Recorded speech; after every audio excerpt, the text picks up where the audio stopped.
آج میں آپ سے بات کروں گا ٹیمپریری ورکر ویزاز کے بارے میں۔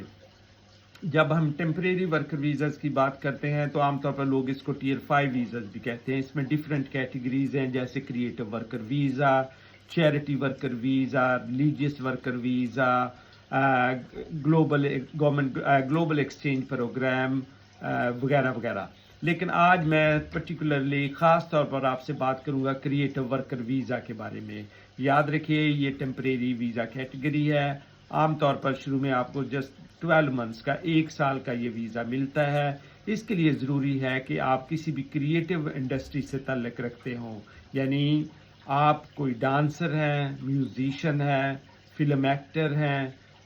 آپ کوئی فلم کریو ممبر ہیں، آپ فیشن ماڈل وغیرہ ہیں، تو آپ اس کیٹیگری میں اپلائی کر سکتے ہیں۔ اس کے لیے ضروری ہے کہ آپ کے پاس ایک ایمپلائر ہو، اور ایمپلائر کے لیے ضروری ہے کہ اس کے پاس اسپانسرشپ لائسنس ہو، کیونکہ اس نے آپ کو COS certificate of sponsorship issue کرنا ہے۔ اوبویسلی وہ پھر ہی ہر کوئی ایمپلائر ایشو نہیں کر سکتا،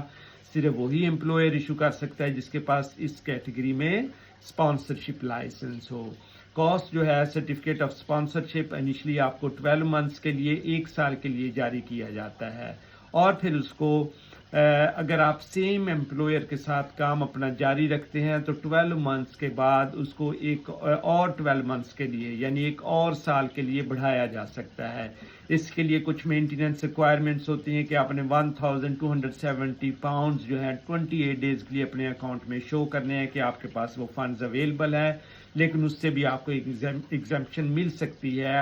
آپ کو وہ شو کرنے کی ضرورت نہیں ہے اگر آپ کا ایمپلائر جو ہے وہ آپ کے COS میں سرٹیفکیٹ آف اسپانسرشپ میں لکھ دے کہ پہلے مہینے کی جو مینٹیننس ہے، اکاموڈیشن ہے، وہ آپ کو فری پرووائڈ کی جائے گی ایمپلائر کی طرف سے۔ اگر ایسا ہو جائے تو پھر ظاہر ہے آپ کو بینک سٹیٹمنٹ مینٹیننس شو کرنے کی ضرورت نہیں ہے، جسٹ آپ نے ہوم آفس کی فیس پے کرنی ہے جو کہ تقریباً 298 پاؤنڈز ہے۔ اس کے ساتھ ساتھ 1 سال کا آپ نے IHS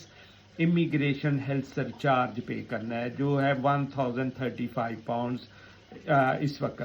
تو یہ فیس ہے 1035 پلس 298 پاؤنڈز، یہ آپ پے کریں گے اور آپ اس کیٹیگری میں اپلائی کر سکتے ہیں۔ اس کے لیے انگلش لینگویج کی کوئی ریکوائرمنٹس نہیں ہے کہ آپ نے کوئی سرٹیفکیٹ وغیرہ B1 کوئی پاس نہیں کرنا، لیکن یاد رکھیے اوبیسلی آپ کریٹو انڈسٹری میں آ رہے ہیں، آپ as a dancer, actor, entertainer آ رہے ہیں، تو آپ سے یہ ایکسپیکٹ کیا جا سکتا ہے کہ آپ کا انگلش لیول جو ہے وہ پروفیشنٹ لیول ہوگا، کیونکہ ہو سکتا ہے بلکہ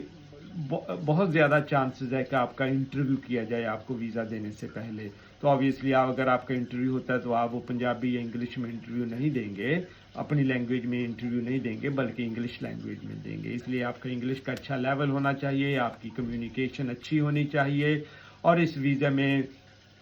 آپ اپنے ساتھ اپنی فیملی کو، اپنے بچوں کو لا سکتے ہیں ایز اے ڈیپینڈنٹ۔ جو بھی بچے انڈر 18 ہیں وہ بھی آ سکتے ہیں، آپ کی اسپاؤز وغیرہ بھی ایز اے ڈیپینڈنٹ آپ کو جوائن کر سکتے ہیں۔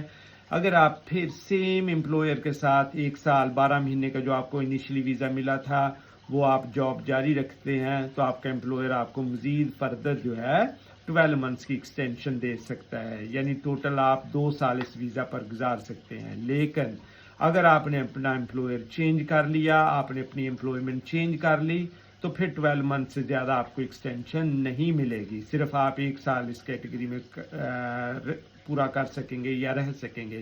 اس میں کچھ ایکسیپشنز ہیں کہ بھی آپ کسی سکل ورکر روٹ میں اس کو سوئچ کر سکیں، لیکن وہ بات کی بات ہے، ظاہر سرکمسٹانسز پر ڈیپینڈ کرتا ہے، اور اس کے لیے آپ کو ضروری ہے کہ آپ لیگل ایڈوائس لیں۔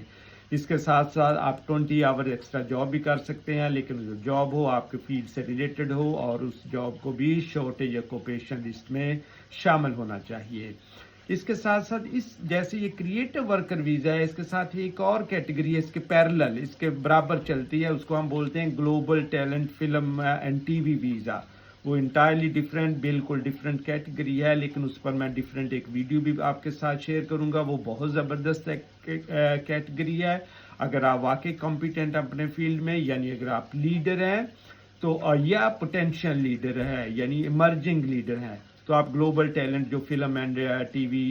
ویزا ہے اس میں آپ اپلائی کر سکتے ہیں۔ وہ زبردست روٹ ہے کہ اگر آپ لیڈر ہے تو آپ ایون 3 سال کے بعد انڈیفینٹ لے سکتے ہیں، جبکہ کریٹو ویزا جو ہے یہ آپ کو سیٹلمنٹ کی طرف، پرماننٹ کیٹیگری کی طرف نہیں لے کر جائے گا، جبکہ جو گلوبل ٹیلنٹ روٹ ہے وہ آپ کو پرماننٹ کیٹیگری کی طرف لے جائے گا، یعنی سیٹلمنٹ انڈیفینٹ، دوسرے لفظوں میں آپ وہ لے سکیں گے۔ اگر آپ لیڈر ہیں تو آپ 3 سال کے بعد انڈیفینٹ لے سکتے ہیں، اگر آپ ایمرجنگ لیڈر ہیں، پوٹینشیل لیڈر ہیں، تو آپ 5 سال کے بعد انڈیفینٹ لے سکتے ہیں۔ پھر اس کے ساتھ ساتھ اس میں آپ کو کوئی امپلائر بھی نہیں چاہیے، آپ اپنے خود ہی باس ہو سکتے ہیں، آپ اپنا کام کر سکتے ہیں یا آپ کسی کے لیے کام کر سکتے ہیں۔ آپ کو جسٹ انڈورسمنٹ لینی ہے جو انڈورسنگ باڈیز ہے۔ میں کوشش کروں گا اس پر ایک سیپریٹ ویڈیو بناؤں اور وہ بھی آپ کے ساتھ شیئر کروں۔ امید ہے یہ جسٹ ایک انفارمیشن تھی، اس سے آپ کو فائدہ ہوگا، لیکن اگر آپ کسی بھی کیٹیگری میں اپلائی کرنا چاہ رہے ہیں تو پہلے لیگل ایڈوائس ضرور لیجیے گا۔